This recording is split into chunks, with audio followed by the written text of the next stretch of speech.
Air Force Captain Guy Gruders says he volunteered for the Vietnam War to prevent communism from spreading throughout the world. He went to Vietnam in early 1967, flying 400 combat missions, and was shot down twice. The first time I was rescued by the very brave men of the rescue Charlie Green helicopters. The second time, we were all by ourselves in North Vietnam, and it was right close to dark.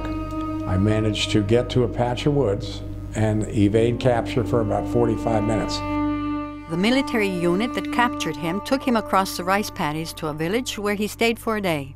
After a long, difficult trip by truck, all the POWs were brought to a staging camp in Hanoi.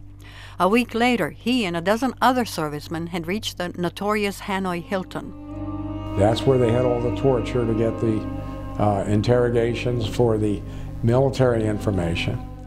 Gruders said he was in 6 different camps in 5 years until his release in March 1973, after North Vietnam was forced to agree to peace talks.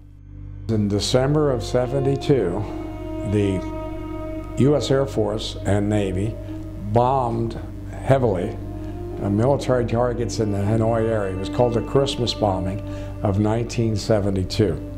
In those 11 days, they dropped 40,000 tons of bomb. Despite his ordeal as a prisoner and the unpopularity of the war back home, Gruders says the justification is evident today. By the President of Indonesia, by the President of Thailand and Malaysia, by the President of the Philippines, that because of the United States fighting in Vietnam, they had the courage to fight the communist insurgencies in their country successfully. And they told him that because of our courage in Vietnam, there are 450 million people free today that would have been communist.